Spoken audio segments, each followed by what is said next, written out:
everybody, and welcome. I'm so glad you joined us for this today. I'm here today with Pastor Dave Lutz, who is the District Superintendent for the East Ohio District. We want to take just a few moments today to kind of talk about some of the guidelines for reopening for our churches here in East Ohio and for any other churches that may tune in to listen to this today. Maybe some general ideas and some thoughts as we seek to open, not even post-corona, but as we phase back into things. So I'm going to hand things over to Dave here and let him talk a little bit. But pastors, as you're listening today, understand that some of the things we're going to be talking about may not apply to every single situation. And so you're going to have to take some of the things we're saying today and tailor them just a little bit for your own church. But let's go ahead and get right into it, Dave. And let's talk about what is our goal here as churches. Thanks, Pastor Mark. I think the important thing is we think about like our goals and where we are headed, is we realize that our normal is not going to be what our normal was at the beginning of March. And as we're thinking about opening our churches back up and resuming live worship and being into this, if your idea is, hey, we're going to be back to like things were on March 1st, that is not the goal. That is not how things should look by any stretch of the imagination. There's so many details that we need to think through to be able to, number one, keep people safe, but also to help them experience the presence of God when we're together in our worship services. So, number one goal, do not think we're returning back to the way things were March 1st. Right. And one of the things we talked about earlier was that so there's a lot of things that happen in the normal, whatever normal is, but there's a lot of things that happen normally in the life of the church. And one of the real serious questions we have to ask ourselves is, what from what we were doing before needs to die and what needs to continue to live? So let's talk about that a little bit. Absolutely. We're sitting here at the front of your sanctuary, Pastor Mark, and there are... normally we just, it's routine and it's normal how we come in, but we have to think through every single thing from as people pull into the parking lot, they come in the front doors, they're sitting in the worship service, the worship service is happening till they leave, and that's a good way to say it. There's things that need to live and there's things that need to die. I would encourage every pastor to do this. This would be a great exercise. Get yourself a legal pad, get yourself some paper, and then start on the street outside your church. Put yourself in the mindset of a typical person that attends your church. Where do they pull into the parking lot? Where are they going to park when they come in? Let me just walk through a few of those things. If your church has multiple entrances, do you want people coming in all of those entrances like they have in the past, or do you need to limit that? We see this when we go to the grocery store. If you go to Walmart, they've thought through these things. Where the Walmart where I live, there's one door you're able to go in. That's it. And then there's one door you're able to exit. So again, I go to that point. How do you want to use your entrances? And if you have multiple entrances and there's only one, how do you mark that entrance that this is the place you need to come in? Is there signage? Do you put up balloons? There's different things that you could do to mark this is the entrance for when you come in. And then as you do come in, again, put yourself, as you walk in, should the doors be open? Do you need to have them propped open? Because every place multiple people touch could be a point where someone gets sick from that spot. So do you have the doors open and do they come in? Think through things like where normally if you have a greeter who hands out a bulletin, is that something you want to do? Is there a time we don't have bulletins because you think of the multiple hands that piece of paper would go through? You may not want to do those. If you've got greeters by the door, then you have other people walking within about 2 feet from them. Is that something that's wise to do? Let's just continue through that. Then someone comes into the foyer. What normally happens in the foyer? That's where we stand around and we talk to each other and we catch up on our week. Do we want that to happen? No, we don't. We want people to come through the foyer and to be seated. If you've got coffee stations or cafes, is that something that you want to have open? My thought would be no. That's not something we want to do now. Or if it is, it's going to need to look significantly different than it currently does. Now, again, think about that. When I go to different services, one of the things that often happens is again, we're gathered in the foyer, or we're gathered in the central row. People stand and they talk. That's going to need to look differently, where we don't have these huddles of 6 people, 10 people just talking. We want them to be socially distanced. Where do they sit? Here in your sanctuary, Pastor Mark, with chairs, you're able to empty out some of the chairs and do that. If you've got pews, how do you give people the cues? These are the places we want you to sit, that we want you to be social distance. I think one of the things that we need to think through this is we've got to be very intentional and direct. We have to communicate people and give them directions in what to do as they're coming in. So if we go back, originally stating, so the goal for us here is we want to get our congregations back to the place where they can be meeting again, correct? That's our goal. We Correct. want to be meeting to get again together as churches. That's the goal. But safety, for the first time maybe ever, we have to be thinking about safety in ways we haven't thought about safety. We've thought about safety in the sense of, the whole active shooter thing and having safety and security on the campus, but this is a whole nother degree of safety. And so going back to what you were saying, that taking a walk through your campus and making determinations, listen, my goal as pastor is to keep my people safe. And so as I go down that checklist of all the things that we might normally do, this is where we start to get into some of the live or die things, The bulletin, you mentioned the bulletin. And I would also insert this here. This doesn't mean that it's dead forever. Correct. The things that we're going to kill off for a season do not mean they're... one of the things we've decided here is we're not going to pass the offering plate. Mm-hmm. The reason is because you're talking about multiple exchange in hands. Well, we can very easily receive offering in a giving box or in some other method. Right. And so there are certain things that you may kill off for a season. Or there may be things you look at down the road and say, listen, you know what? This does not need to be a part of what we do every weekend any longer. But so the goal number one is to get back in church. Are there any other goals that you can think of there? Well, and even with what you said there, if you look at the current stay-at-home order that comes from our state, I mean, if you go onto the state's website and go to that order, it's about 14 pages, and it tells you the things that are essential, the things that are not essential. But down about page 10, I appreciate there's a little section, and it's almost like the purpose of all these things. And it's like the purpose of all of this is to keep people safe and healthy. So some of us like rules, some of us like bullet points where we can say, do this, don't do this. But it kind of gets back to that common sense. We are just trying to keep people healthy. And when you think of everything that you're doing, should we this or should we that? And I know people will say, well, we've never done it this way, or we've always done it this. But you've got to ask that question, is this keeping people safe? Is it keeping people healthy? And we make those decisions about whether or not something should live or die, based on that. I think we also need to think, Pastor Mark, there's a lot of, again, going back to the things we normally do as church. What about your children's ministry? What about your teen ministry? What about the nursery? How do we handle all of those things? I think again, I would go back to some of what you said.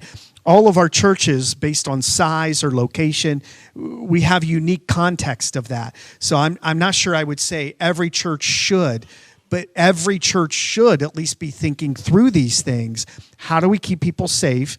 How do we keep them? And if we can't keep our children safe and healthy in children's ministries, then we ought to think about, for a time, we can't do this. I think sometimes our tendency is to say, well, it's not that big a deal. I even find myself wanting to say that, well, it's not that big a deal. But that can't be the way we approach this as leaders. It needs to be, can I ensure a reasonable level of safety? And so and so I think this applies no matter what size church you are. If you have a children's ministry and your children are normally going to children's church, if you have a nursery and you normally have, nursery workers and that sort of thing, the question has to be, can I assure a certain level of safety? And I think it's going to be very challenging for most any church ministry to say, yes, with children's church, with children's ministry, with nursery ministry, I can ensure, a certain level of safety. I think that's going to be very, very challenging. Absolutely. Another one of these issues, we often think about getting people into the building. Let's also think about getting them out of the building.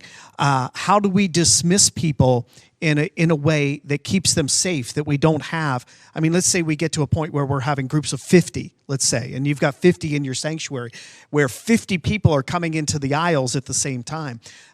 We might have to be, again, just so much more intentional that, hey, we're going to dismiss from the rear of the sanctuary, and think of it more like how a wedding or a funeral might dismiss, and help people get out. Because again, we're trying to keep people safe. We're trying to keep them healthy. So let's talk about, we're kind of already started to venture into this, but let's talk about some of the very, very basic and practical things. So let's start with like doors, okay? Many of us on Sunday mornings will have greeters at our doors, and the greeters are opening the doors for the guests as they come in, and as you mentioned earlier, they're passing within a couple of feet of one another. Many times they're handing them a bulletin. In regard to doors, what would probably be some good practices for us during this season? I think is we're fortunate, we're going to be moving into May, so we have a different season as far as temperatures, and is if doors can be open that allow people to come in, I mean, that would be absolutely the best thing. I know anywhere I go, I try to limit what I touch. If I'm going into a store, the grocery store, I don't want to touch the doors. I don't just, touch products. So I think if we can have doors open and allow people just to come in, and then if there is an assigned person who may, and I'm pointing here because at the back of our sanctuary here, there are two doors. We close those doors, and when I say we, there would be a person assigned to do that. That would be the best procedure. Almost like having an usher for each, this is where your ushers are going to become really, really important, because you're not passing an offering plate. Hopefully you're not passing communion plates. So ushers can really help with things like, they can be the one standing there. And if that's your usher's job, their job with a glove on is to open and close that door. That's all they do that Sunday morning. That's right. So that's a valuable thing. Okay, so that's great for doors, whether that be interior doors or exterior doors. Let's talk about greeters. Kind of along the same lines, but can the function of greeters still happen? And if so, what would that look like? That's a great question. Why do we have greeters in the first place? We want people to feel welcome. I think that, again, before all of this hit, kind of the experience that we're trying to create on a Sunday morning is different. We're glad you're here. Welcome. Is that do if you're coming into a church, do you want that person there? I'm not sure I do. I appreciate that you want to make me feel welcome, but I want you to keep your distance. So probably in most situations with most churches, there's going to be a way that you can do this, especially if you're propping doors open, if you're able to do that. There's going to be a way that a greeter can be there with a proper social distancing in place to welcome people. And also, the greeter also serves another purpose. They become an usher of sorts, guiding people, please head on right in there. And they're setting the pattern. So one of the things we talked about earlier was, for instance, masks. Depending on where we are and what our governor is suggesting at this point when we begin to gather together again, if masks are still a part of that, if they're still saying we need to wear masks, that's a great place to start that precedent. When they come to the door, they see their greeter wearing a mask. Right. I would say this too. The first Sunday is probably by far is going to be the most difficult, because as people come back to church, we all know things are going to be different, but we don't know how, in what way, what changes have been made. And I think it's very important that the first Sunday we get these changes right, because as people learn on the first Sunday that they come in, this is what's acceptable. People are wearing masks. This is what it's going to look like here. This is what, we're going to learn that. And then following that, the next Sundays, we're going to continue to live in those patterns. If we start out well with good practices, it's going to make week 2, week 3, week 4 so much easier than if we don't have this handled and then we're spending the next month trying to correct things that we didn't think through at the very beginning. Let's talk about restrooms. This is an issue that we've been kind of wrestling with here with our team. What do you do for restrooms? What's our first purpose? We want to keep people safe. Yeah, we want to keep them healthy. Safety. I'll just say, I'll say, what we have been talking about here, and no firm decisions have been made, but one of the possibilities we have considered is just saying, listen, we don't have restrooms available. Back when we were considering doing drive-in church a month or so ago, one of the aspects of that was there would be no restrooms available. So you need to, go to the restroom before you come to church. But another key aspect of that, I think this is important. When we come back, church probably doesn't need to be an hour and a half long. You might want to really think about condensing your service. Like we have really focused on condensing our service to right about 1 hour max. And so especially if you're going to have people come onto your campus and say there are no restrooms available, if that's the option you choose. Because here's the reality, if you do make your restrooms available, now you have to ask yourself this question in regards to safety. What needs to happen so that these restrooms stay safe? And depending on the number of restrooms you have, how you're going to lay that out, that could become quite a burden. It's funny, and why I paused when you first asked that is I just thought how different our life is. Janet and I, our kids are grown, but when our kids were small, you have small kids, what's one of the things before you leave? Has everybody gone to the bathroom? And they still have to go 5 minutes later. You have those kind of, we do that now. If we're going to the grocery store, I'm like, I need to go to the bathroom before we leave because when I'm out, I don't want to go to the restroom at Walmart or one of those other places. I don't want to do that. I don't feel safe doing that. So I want to, and I think that as people are coming back to church, hopefully the majority of people are in that kind of mindset. But there might be, again, other people. I think we need to communicate to them, hey, this is what you can expect when you get here. Our restrooms are closed. Make sure that you went to the bathroom. And I do understand that there are special circumstances. There's elderly or there can be situations. But I think that's a very good point too, Pastor Mark, about 90-minute church services. We need to think through some of those things to help people. And one of the factors too, because we've talked about that as well. So you're correct. Some of your senior adults having restrooms available is going to be an issue for them, perhaps, and for small children. But the other factor there that I think is a very much a reality is that some of those people may not come at first. They may not come in some of those first few phases where we're able to meet together again. They may desire to stay home. And so that may not be as much of an issue as we think it is. I'm guessing. But I think, this may be better suited towards the end of our conversation, but I just want to interject this here. I think that as a pastor, when your church hears that your number one desire is to keep them safe, this is not about controlling people or limiting their fun. This is about we want to keep you safe, that there's going to be a much greater willingness to adhere to some of the guidelines. And we also know and we believe that this is not forever. We're not ever going to open our restrooms up again. Correct. This is just for now. And here's probably, let me say this. This is probably maybe into the meddling part. With Janet and I, we're in a different service in a different church every week. So we're in a lot of different places. And we enjoy the services. But in many services, there's about 20 minutes that just doesn't need to be there. When we get up to greet people, that can often be 3 minutes. Does it need to be 3 minutes? It could be 20 seconds.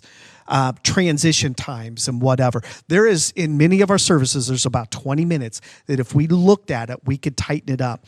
Kind of what I'm doing now. I can take a 15-minute or a 15-second point and stretch it into 3 minutes. Pastors, tighten that up. It's important to do that. I think that that's going to help in some of the way we do that. So that goes back to just examining. I mean, we were talking about facilities, but also your service, looking at those things and saying, what part of our service needs to shift? What needs to, again, what needs to live and what needs to die? We have found it to be very freeing for us here because we did go through that when we began to solely stream our services online, and the goal was to have it done in 60 minutes or less. And so what we, there are things that we cut, and some of those things, and again, I don't want to be meddling, but some of those things are the kind of sacred cows in our churches. Well, we have to have this, and we have to that. I mean, we say 5 minutes not passing the offering plate every Sunday. Yeah. And well, we did this one time in church, and we taped our service. And then I sat down and I went through and I just, timed every single thing. And because we were, we're just going long. And it's, I had to talk to a staff member. I was like, you spent 4 minutes introducing prayer time. Yeah. 4 minutes. And then you prayed for 4 minutes. So what we planned for a 3-minute prayer time went 8. And again, I understand that in the time and there's moment and we're talking, but I think and that's a painful exercise to go through and do those things, but it would really help us during this time. Good. Let's move on. Let's talk a little bit about the worship service itself. We've already kind of started to deal with this, and so we have our Sunday morning worship gathering, and we have things like, which we've already talked about, we have things like the passing of the offering plate, we have communion or Eucharist, we have prayer times, we have where our seating is, and then we also have the music that we do. Let's kind of go down through those things if you would. Let's talk first about offering. We've kind of touched on that a little bit, and I know that many of us have had to go to some alternate ways of giving offering. We're using online giving platforms, but what are some other very acceptable and safe ways to receive offering? I think a couple of ways. Again, I would stress the online. That's one of those things that many of our churches were not doing before. They got that in place. That needs to live. That needs to continue. And that probably should be stressed is hey, first do this. If not, you could have a box at the back that people could put their offering in. If you have pews, there could even be maybe at the end of the pew, like right inside, there could be a box and someone could drop the offering in as they're exiting. As we're planning for the social distancing, we're not going to be filling up pews. So it's not, I don't think that we have to worry about, 15 people going through a pew. But so if we have boxes there, but some type of a collection thing. But as we're evaluating those, again, how do we keep multiple people from touching and handling the same thing? That's why we're trying to get away from offering plates. Exactly. Okay, let's talk about altar calls. I didn't mention that, but that's something we talked about earlier. Altar calls are a big part of who we are. That's right. As Nazarenes. I mean, that's right. Most of us have altars in our churches. Those are sacred, special, holy moments for us. But as we move forward, what maybe needs to change there? I think that we need to again, what happens when people come to the altar? They come up, people gather around them. Is there a way to do those type of things in a different way? I've seen, let's talk about like family altar or open altars, that happens during the service. Well, one thing that we know is if someone comes forward and kneels at the altar, they feel comfortable enough with, that they don't need to be anonymous. They're putting themselves out there. During family prayer time, what if we had everybody seated, and if somebody had a prayer need, they could remain standing or they could stand, and then we're able to pray for that person. So instead of bringing them forward, they stay where they are. We could use something like that at the end of the service where, again, we're having people, instead of calling them to come forward, would you please stand and we want to pray for you? Would you raise your hand? There could be some ways that, again, people are making public declarations, and we can pray for them and support them in prayer rather than bringing them forward where they're kneeling next to each other or inviting other people to come and pray for them. I think it's important for us to understand a lot of times we associate, and this whole exercise has been a great lesson in this, but a lot of times we associate our worship of God with a facility, with a building. And one thing we have learned, hopefully our churches have learned, is that our worship of God is not limited to these buildings. It's not limited to these campuses. And I would just suggest that our times where we're coming to an altar before God are not limited to these wooden and padded structures that we have in our sanctuaries and in our worship centers. Correct. Coming before God can happen. Your altar can be anywhere. It's really more about a state of your heart. And so probably one of the best things we can do as pastors is not invite people to the altar ever right now. Even the altar, I've had people share with me before, and they would say, Pastor, when you give an altar call, I'm not sure what to do because I feel the Lord speaking to my heart. I feel like I need to respond, but I can't kneel with my knees or whatever. I can't physically do that. And, what should I do? And often, hey, come up and, sit in the front row. But there are people, and partly what I'm trying to say is I think that we do, whether it was the coronavirus or whatever, but be a little more open-minded about how people can respond in a way to the prompting of the Holy Spirit. If we limit it to, if you don't kneel at this altar, it doesn't really count. We should never be thinking that way. Right. Let's talk a little bit about communion. I know that we've just come through the Easter season, which is a big time for the celebration of the Lord's Supper. And many of our churches practice communion, celebrate Eucharist, once, twice, some every weekend. What are some good practices for us as we look to that? Well, this is it's a big issue. Churches are the good thing about this is I may not have the best answers, but there's every church is thinking about this, so that there are a lot of solutions out there. Whether they're the prepackaged, which I'd heard recently, good luck finding any of those that you could purchase. Whether again you have elements that might already be placed at the seats. And it isn't just that someone will get that and pass it on to the next person. But if I'm sitting in a seat at a church, I want to know who prepared that, what kind of things made that safe for me to take this.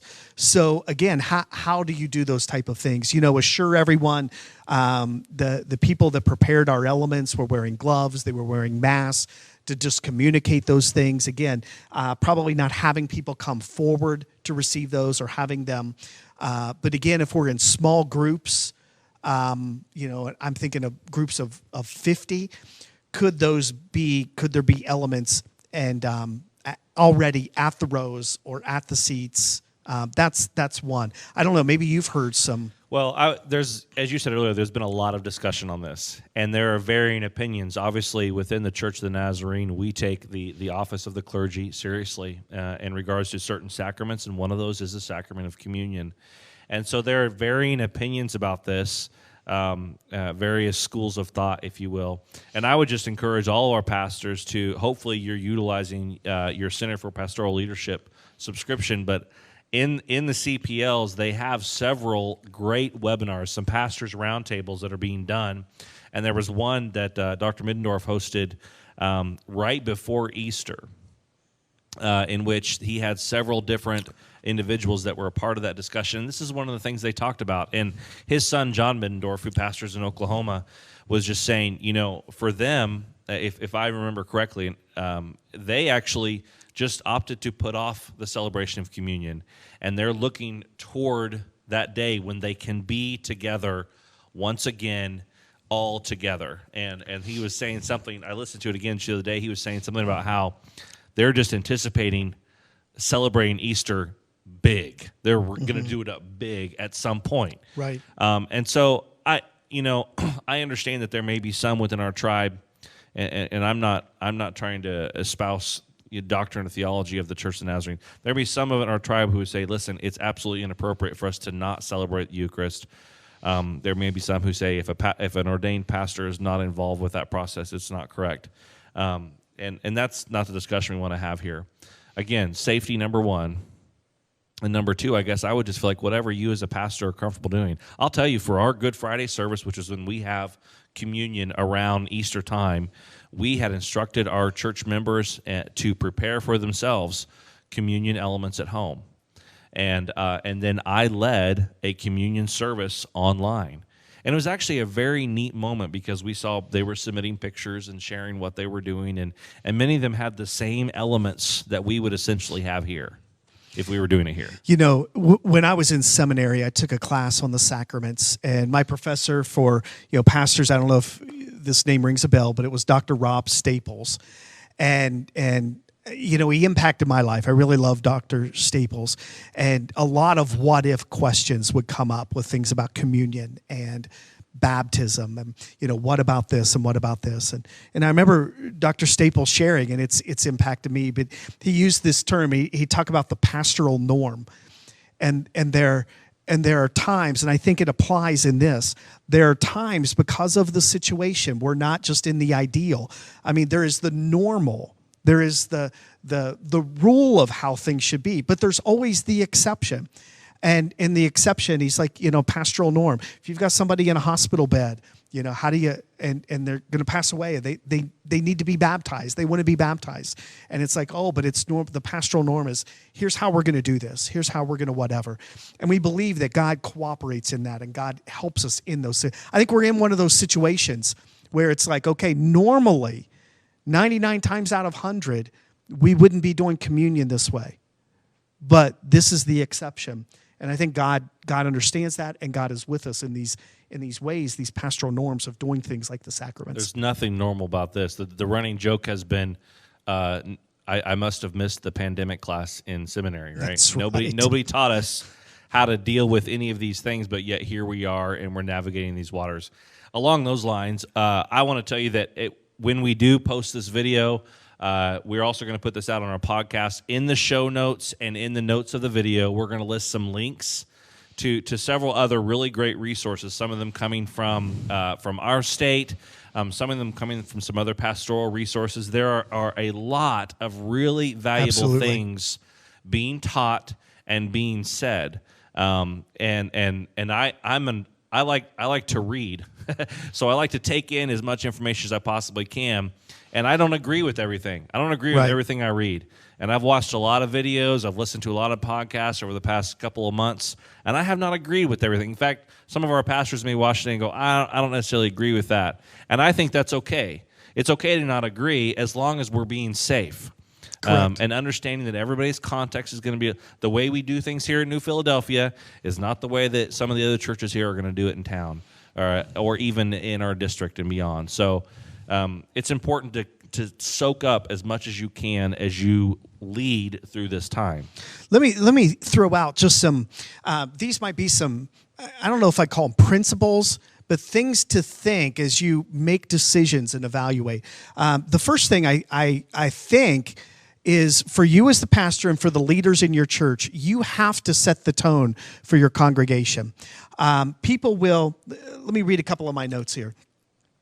What will people do when they come back? They will do what they've done in the past.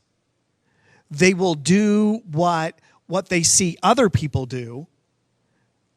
They're going to do what they're told. So if we give people no instruction and if we don't model things in a correct way, they're just going to revert back to pre-corona and do their own thing. So don't get upset at your people if they're not conducting themselves in a safe way or the way they should if you've not instructed them. So give them some direction. It's very important for our pastors and the leaders of our church to model these things.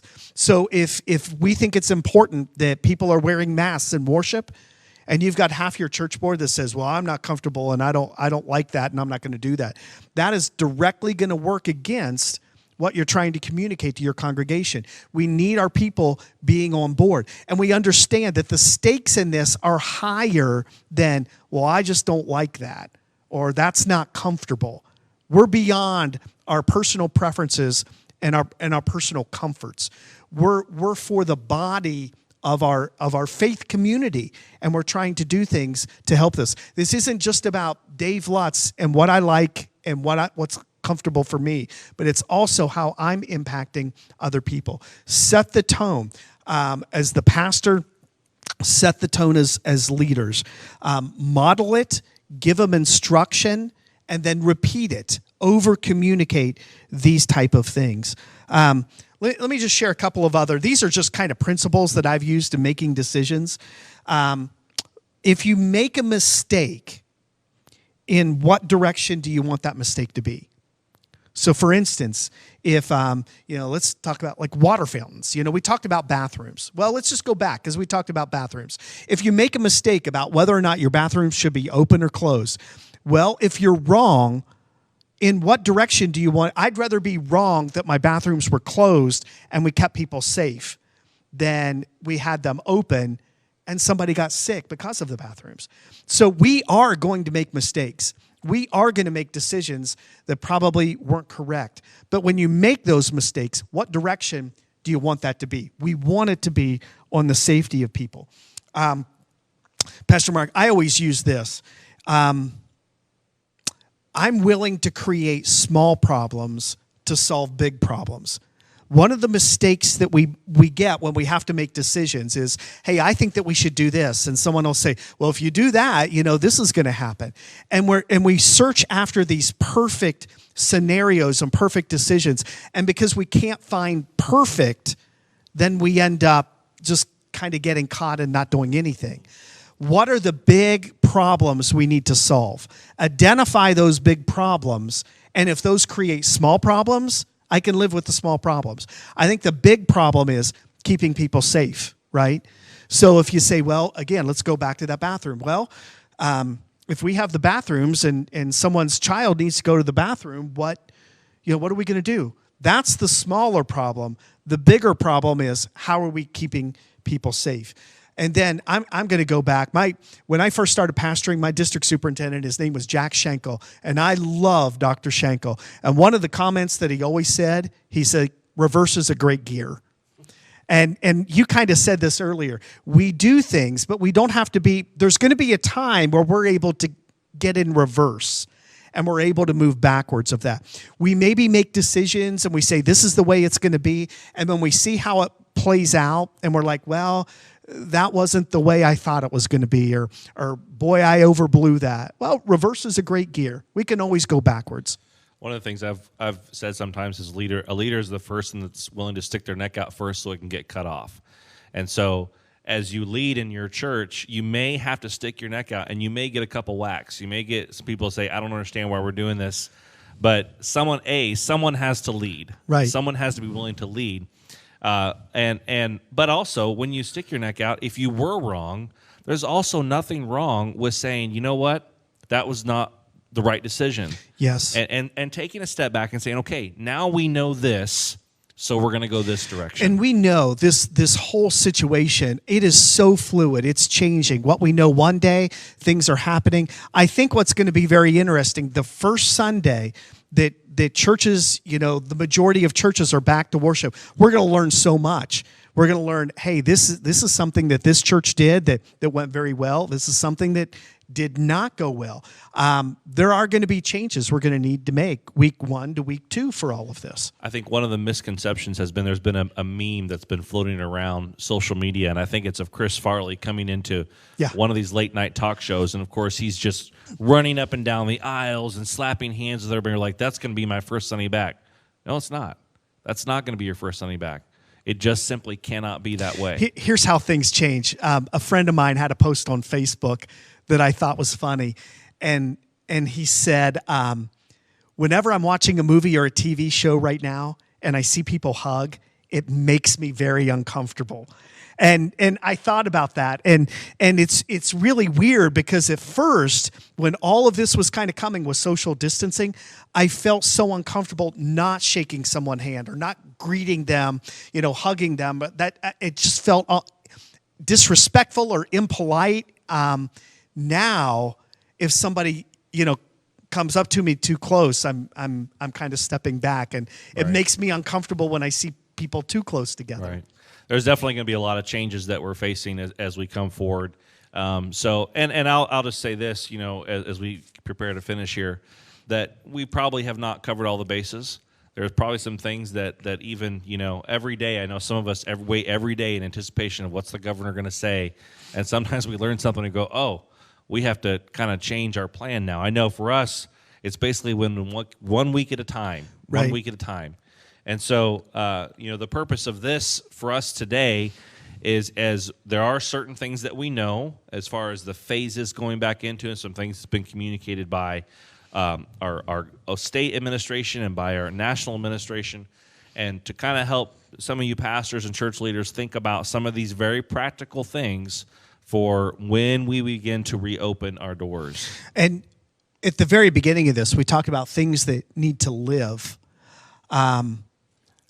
Some of our online presence, what you've done as pastors in churches, Pastor Mark, the stories that I have heard are just, they bring me to tears. As pastors tell me, we've seen multiple people get saved. We've seen, you shared a story with me earlier today about a family, and they knew about the church here at New Philadelphia, but it's through your presence online. And they're like, when I can start coming to church, this is where this is going to be my new church home. This is something that needs to continue to live. This hasn't, what you've been doing online is not just a stopgap measure for, 6 weeks or 2 months to help us get through this. And I think that you've discovered the effectiveness and the impact that this has made. I could go on, but I think one of the things that's struck in my heart, pastors and churches, we never harvest where we don't plant. And I think many churches are harvesting sometimes things that they planted a year ago, 6 months. And it gets very discouraging as a pastor where, we plant, and we don't see a harvest. And we often think the harvest is that somebody's going to walk through those doors and sit in these seats. But we've seen a harvest of souls coming to the kingdom of God and coming to salvation. It's made a difference. And that harvest is happening because you've planted. And I think we need to keep that in our mind, that even during these next months where things begin to open up, how do we get involved? This is a whole other thing that we haven't talked about. There is going to be incredible need across our communities. Incredible need. How do we as a church get into that need? That's where the church, and especially the Church of the Nazarene, has always excelled. We're not just about getting people, how do we get them to come to church? But how do we get the church to the people? Those have been conversations. We're going to have this need in front of us. And I think that's something we need to, that's another conversation. Absolutely. That is another great conversation that needs to be had. Ed Stetzer said when this whole thing started, he said, the crisis is not getting your church online. The crisis is how do we respond to what's going to be happening in our communities. And so I think it's a valid point. Maybe we should sit down and have another conversation and talk about how we extend the arm of compassion into our community in the coming days, weeks, and months, because that's going to be a very, very real challenge for us. Pastor Dave, I'm going to ask for you to pray. Would you pray for these pastors and to close out our time today? And again, one more thing that you had mentioned, we're going to be sharing with you some resources because I know that there's 1,000 details that Pastor Mark and I have not gone over. We know that, and you might have some questions, and we're going to be sharing some of those information that you can go to, that you can get with your leaders. You can check the show notes for the podcast. You can check the show notes in the notes for the videos. Wherever these end up being posted, we'll try to make sure that those things are shared so that you can see some additional links with some additional information. And as always, I know Pastor Dave would say this, you can always reach out to him. And if you have questions, you can reach out to us. We are not getting it all right, but we're doing the best we can, so we're willing to be a resource and help. And I know there's a lot of other pastors in the district that are really setting high marks and really learning a lot. All of us are, quite frankly. So really, that's about community and networking with one another, because you'll learn a lot just by networking. Exactly. And I think that some of the stuff that, again, we're talking about, it's easy to feel overwhelmed. It's like, oh my goodness, there's so much. And some of these resources, what they'll do is, in fact, we were talking about one before, and there's almost like a punch list of things. So it lists all of the different items, and you can sit down, you yourself or with your leaders, and hey, let's talk about this and what's our decision that will guide you, where you don't feel like I'm just, there's so much to do. There's so much to talk about. I don't even know where to start. Absolutely. Good. Let's pray. Yeah. Heavenly Father, we thank you so much for your goodness. And Where can we go that we are not in your presence? And your love abounds. Your love is with us, and we thank you so much for that. The God, we might be isolated. There's some people who we feel alone a lot, but God, you are with us, and we appreciate that. One thing that I know, God, and it gives me encouragement in this, is by the power of the Holy Spirit, you always help us to respond and meet the needs that are in front of us. You've promised us that. You give us. It's not all about us. You don't just say, Pastor, get this right, figure this out. But you fill us and empower us with your Holy Spirit and give us the insight and the wisdom and the energy that we need to make these things possible. You are with us. And Lord, if you are with us, why do we need to be afraid? We thank you for that, God. So encourage us, be near to us, inspire us, and anoint us in everything that we do. In Jesus' name, amen. Amen. Well, thank you, Dave. Thank you for your leadership for the district. I want to shake your hand, but we just shouldn't do that. Elbows, but thanks for your leadership for the district. I know this has been a challenging time. I know for all of us, and you're pastoring the pastors, and so that's been a challenge. And when he showed up at my office today, he was kind of like, this is so weird. I'm not in my basement. And so I'm glad to see you face to face. I thank you for your time. And I think maybe we'll talk about maybe getting together again and talking about some other practical ministry things as we move forward. Thank you all for watching. I hope this helped you. And I look forward to when we get to gather together again as a district. Have a blessed day.